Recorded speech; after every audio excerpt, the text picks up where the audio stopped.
Welcome to profit master.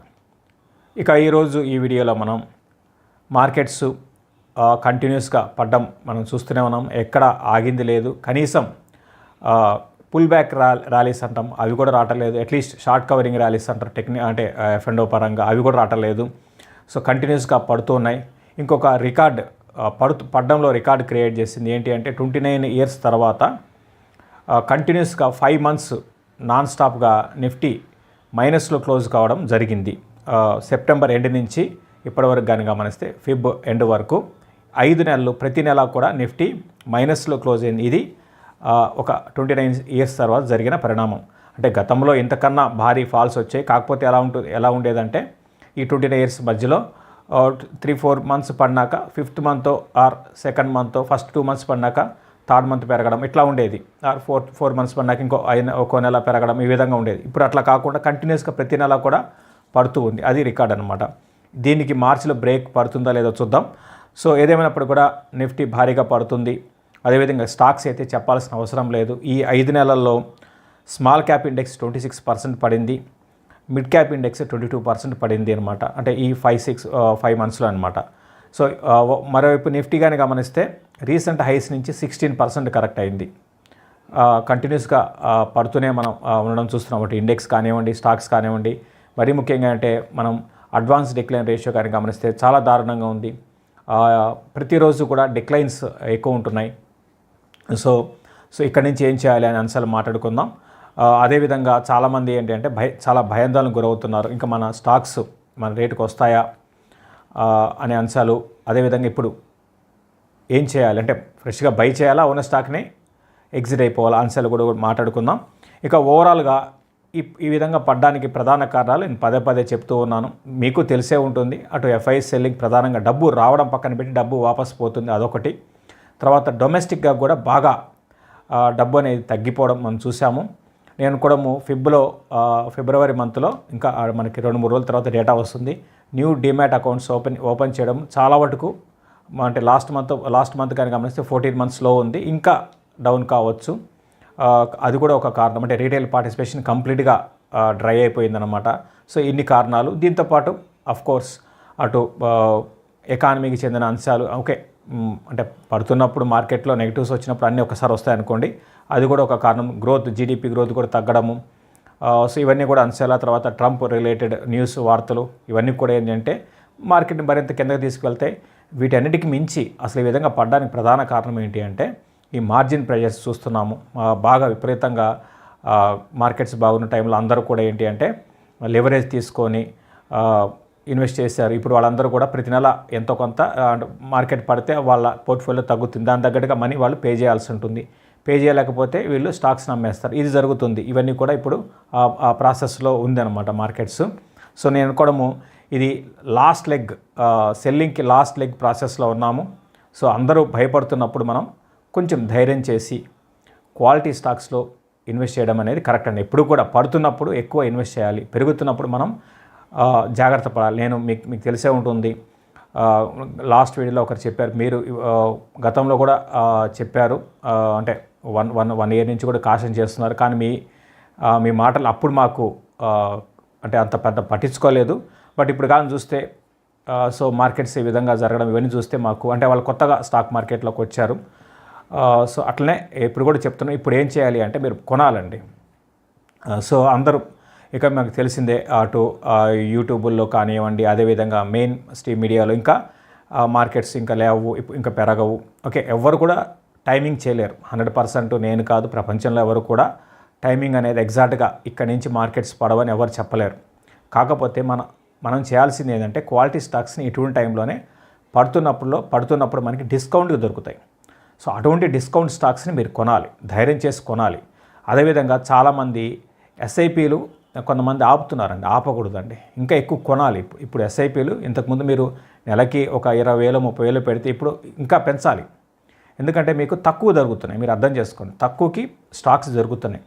అట్లని ఏవి పడితే అవి కొనడం కాదు. ఫండమెంటల్గా పదే మనం చెప్తూ ఉంటాము, మీకు ఆ బిజినెస్ మీద అవగాహన ఉండాలి, ఫండమెంటల్గా స్ట్రాంగ్ ఉండాలి, తర్వాత వాల్యుయేషన్స్ పరంగా బాగుండాలి, తర్వాత ఫ్యూచర్ ఉండాలి. ఇట్లా ఈ డైనమిక్స్ అన్నీ చూసుకొని మీరు కొనగలిగితే డెఫినెట్గా నేను అనుకోవడము మళ్ళీ మన ఎకానమీ అనేది ముందుకే వెళ్తుంది.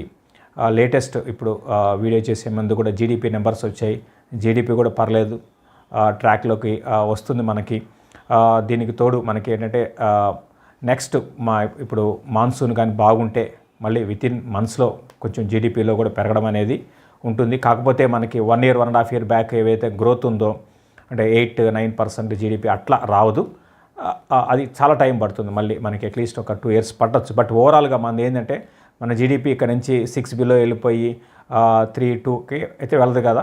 ఖచ్చితంగా 6-7 జీడిపి ఉంది అంటే ఓకే కైండ్ ఆఫ్ జీడిపి అండి మన ఇండియాకి. ఇంకా భవిష్యత్తులో నేను అనుకోవడం ఇది మళ్ళీ 8-9% జీడిపికి వెళ్ళే అవకాశాలు ఉంటాయి. అందులో డౌట్ అయితే లేదు. సో ఓవరాల్గా ఇండియన్ ఎకానమీ మీద మీరు బెట్ చేస్తున్నారు అనమాట. ఇండియన్ ఎకానమీ అనేది ఫ్యూచర్లో బాగుండే అవకాశాలు ఉన్నాయి. కాబట్టి ఏంటంటే మీరు మంచి స్టాక్లో ఉండడం అనేది ఇంపార్టెంట్.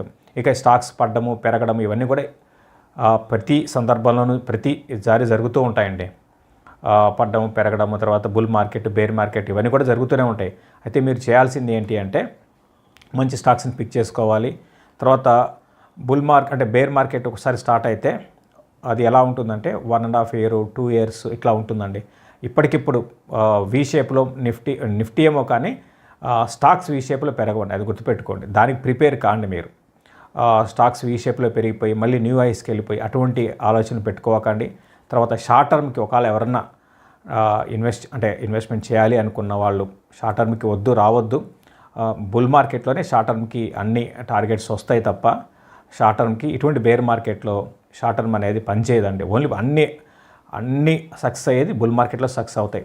అటు ఎనలిస్ట్ చెప్పినా సక్సెస్ అవుతుంది, అదేవిధంగా ఎవరు చెప్పినా ప్రతి ఒక్కరికి ఎవరికి వాళ్ళు సక్సెస్ అవుతారు బుల్ మార్కెట్లో. బేర్ మార్కెట్లో మాత్రం అందరూ ఫెయిల్ అవుతారు.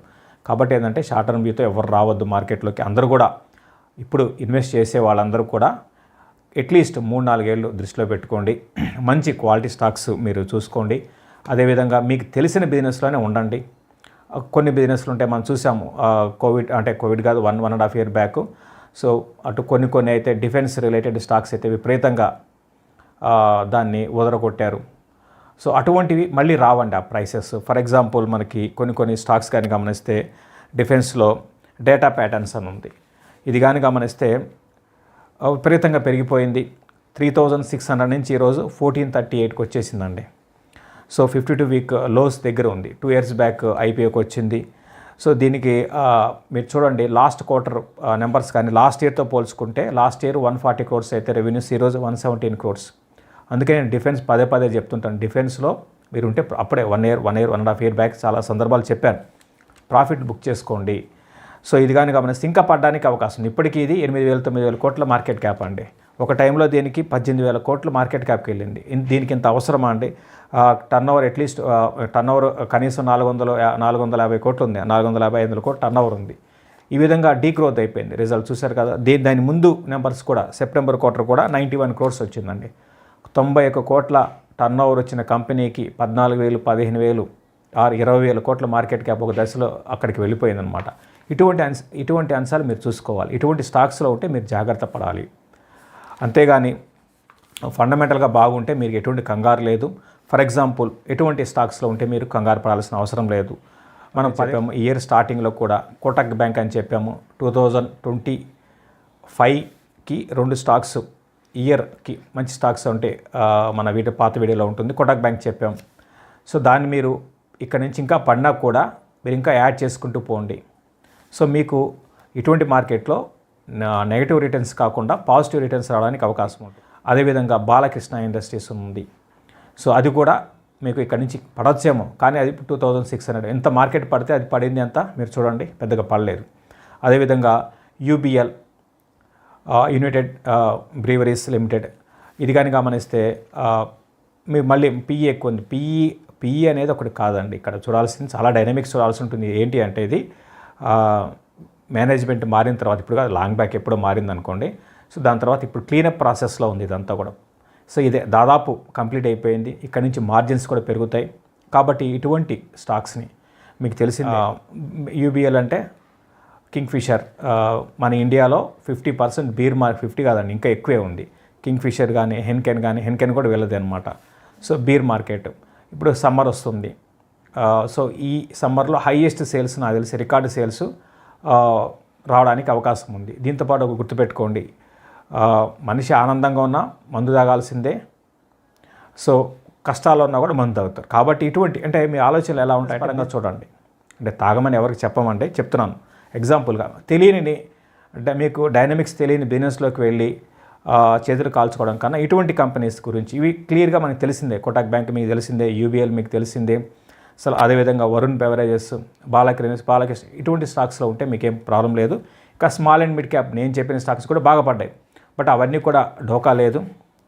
వాటిలో మళ్ళీ మీరు స్లోగా యాడ్ చేసుకుంటూ పోండి.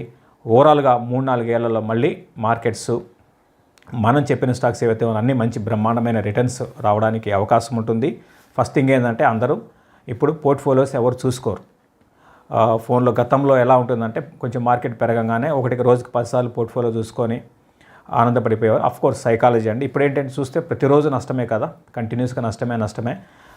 సో అందరూ అందుకని ఏంటంటే ఎవరు పోర్ట్ఫోలియోస్ చూసుకోవడానికి ఇష్టపడరు. సో అయినా కూడా మీరు ఒకసారి చూసుకోండి, మధ్యలో పోర్ట్ఫోలియోస్ చూసుకోండి. సో ఎందుకు చూసుకోమంటున్నా అంటే అందులో ఏ స్టాక్స్ బాగా వీక్ ఉన్నాయి అంటే పడ్డం కాదండి, ఫండమెంటల్గా ఏ వీక్ ఉన్నాయి వాటిలో ఎగ్జిట్ కానని ఇప్పుడు చెప్పాను కదా. ఇప్పుడు కొన్ని సో డేటా ప్యాటర్న్స్ కానివ్వండి, అదేవిధంగా జెన్ టెక్నాలజీస్ అని మన తెలుగు స్టేట్స్కి చెందిన కంపెనీ, అది కూడా 2600కి వెళ్ళింది, అది ఇప్పుడు 1000కి వచ్చేసింది. సో అవి మళ్ళీ రావండి, అది మళ్ళీ మీకు మళ్ళీ ఆ రేటుకి వస్తాయంటే రావు. సో కాబట్టి ఏంటంటే అటువంటి స్టాక్స్లో ఉన్న వాళ్ళు జాగ్రత్తగా ఉండండి. అదేవిధంగా పిఎస్సి కంపెనీస్, పిఎస్సిలో కొన్ని తప్ప మిగతా అన్ని పిఎస్సి కంపెనీస్ మళ్ళీ ఆ రేట్ రావాలంటే చాలా కష్టం అండి. సో అటువంటి స్టాక్స్లో ఉన్నా కూడా మీరు ఎగ్జిట్ తీసుకోవాలి. అదేవిధంగా థీమాటిక్ వాటర్ థీమ్ మన ఎవరో ఒకరు పోర్ట్ఫోలియో పంపించారు, చూస్తే అన్ని వాటర్ రిలేటెడ్ స్టాక్స్ ఉన్నాయన్నమాట. ఏంటంటే పైన రాశారు వాటర్ థీమ్ అని. అంటే ఇవన్నీ కూడా ఎప్పుడు ఉండేవేనండి. వాటర్ థీమ్ అనగానే అన్నీ ఒక్కసారి వాటర్ బేస్డ్ స్టాక్స్ అన్నీ మంచి పెరుగుతుంది, చెడు పెరుగుతుంది. పేరు వాటర్ ఉంటే చాలన్నమాట. టెక్నాలజీ అన్నప్పుడు టెక్నాలజీ భూమిలో టెక్ అనే స్టాక్ అన్నీ కూడా పెరిగిపోతాయి. అన్నీ పెరుగుతున్నాయి, ఇది పెరుగుతాయి, ఇట్లా ఉంటుంది స్టాక్ మార్కెట్స్. కాబట్టి ఏంటంటే మనం ఆ మాయలో పడిపోవద్దు. దానికి తగ్గట్టుగా మళ్ళీ అంటే వేరే వాళ్ళని బ్లేమ్ చేయాలని కాదండి. ఏంటంటే దీనివల్ల అంటే కొంతమంది అటు సోషల్ మీడియాలో కావచ్చు, మెయిన్ స్ట్రీమ్ మీడియాలో కావచ్చు, వాళ్ళందరూ అంటే బ్రెయిన్ వాష్ చేస్తారు. అంటే ఈ సెక్టర్ మించింది లేదు, ఇది లేదు, రోజుకొకటి అన్ని పాజిటివ్ అంశాలు మాట్లాడతారు. సో దానివల్ల ఏంటంటే మీరు ఆ సెక్టార్లో స్టాక్స్ని కొనడము. ఫర్ ఎగ్జాంపుల్ ఇప్పుడు మనం అనుకున్న డిఫెన్స్, అదేవిధంగా షిప్పింగ్ కంపెనీస్ ఒక టైంలో అన్ని షిప్పింగ్ కంపెనీస్ ఇప్పుడు ఈరోజు చూడండి 50% పైన పడిపోయినాయి. సో అటువంటి వాటి జోలికి వెళ్ళకండి. అంటే అందరూ ఆ టైంలో ఎగ్జిట్ తీసుకోవాలి మనం. అట్లా వాళ్ళు ఆ విధంగా చెప్తున్నారంటే ఎగ్జిట్ మనం తీసుకోవాలి. కాబట్టి ఇప్పుడైనా సరే అయిపోయింది. సో ఇప్పుడు మిస్టేక్స్ జరిగిపోయి ఉంటాయి. కాబట్టి మనం డోంట్ రిపీట్ ద మిస్టేక్. మిస్టేక్ని మళ్ళీ రిపీట్ చేయకండి. ఎక్కడి నుంచి అయినా సరే మీరు వాల్యూ బయింగ్ చేయండి. ఇప్పుడు నేను చెప్పిన స్టాక్స్ ఏవైతే ఉన్నాయో ఇటువంటి స్టాక్స్, దీంతోపాటు మనం గతంలో చెప్పిన స్టాక్స్ లైక్ కరూర్ వైశ్య బ్యాంక్ కానివ్వండి, బ్యాంకింగ్లో నేను కూడా ఇక్కడ నుంచి బ్యాంక్స్ కొంచెం మార్కెట్ని ఆపడానికి అవకాశం ఉంది. సో నిఫ్టీ పరంగా మనం మాట్లాడుకోవాలి అంటే భారీగా అయితే పడకపోవచ్చు అండి. ఇక ఈ బాటమ్ అవుట్ అయ్యే ప్రాసెస్లో ఉండి మన నిఫ్టీ అయితే నేను కూడా 22,000 బ్రేక్ అయినా కూడా మళ్ళీ 22,000 అనేది ఒక బేస్ ఫామ్ కావచ్చు. సో నిఫ్టీ పరంగా ఆగవచ్చు. బట్ స్టాక్స్లో కంటిన్యూగా ఇప్పుడు నేను చెప్పాను కదా, ఇటువంటి ఎక్స్పెన్సివ్ స్టాక్స్ లో కంటిన్యూగా డౌన్ ట్రెండ్ ఉండొచ్చు. కాకపోతే మళ్ళీ వాల్యూ స్టాక్స్ మాత్రం బౌన్స్ అవుతాయి. సో ఓవరాల్గా ఏంటంటే బయింగ్ ఆల్రెడీ స్టార్ట్ చేస్తుంటే కంటిన్యూ చేయండి ఫర్దర్గా. సో ఎస్ఐపి చేసుకోండి బెస్ట్. మనం టైమింగ్ ఎగ్జాక్ట్గా ఎవరు చేయలేరు కానీ ప్రతి నెల కూడా మీరు కొంత యాడ్ చేసుకుంటూ పోండి మీ పోర్ట్ఫోలియో స్టాక్స్కి. మళ్ళీ నేను కూడా ఈ ఇయర్ అంతా కూడా పెద్దగా మార్కెట్లో భారీ పెరుగుదల ఉండకపోవచ్చు. ప్రాబబ్లీ నెక్స్ట్ ఇయర్ మార్కెట్లో మళ్ళీ మంచి అప్ ట్రెండ్ రావడానికి అవకాశం ఉంటుంది. అప్పటి లోపల ఈ ఇయర్ ఎండింగ్ వరకు మీరు ప్రతి డిప్లో కూడా కొనుక్కోవడానికి ప్రయత్నం చేయండి. స్టాక్ స్పెసిఫిక్ ఎక్కువగా యాక్షన్ ఉంటుంది. మార్కెట్లో వోలటాలిటీ అనేది కొనసాగొచ్చు. కొంచెం నిఫ్టీ అయితే కొంచెం బౌన్స్ అయ్యే అవకాశాలు ఉన్నాయండి. బాగా ఓవర్సోల్డ్లో ఉన్న దృష్ట్యా నేను అనుకోవడము ఈ 5 నెలల ఫాల్కి మార్చిలో ఏదైనా బ్రేక్ పడొచ్చేమో అని నేను అనుకుంటున్నాను. ఇది ఈ వీడియో. మళ్ళీ ఇంకొక వీడియోలో కలుద్దాం. Thank you. Please like, subscribe and share our videos.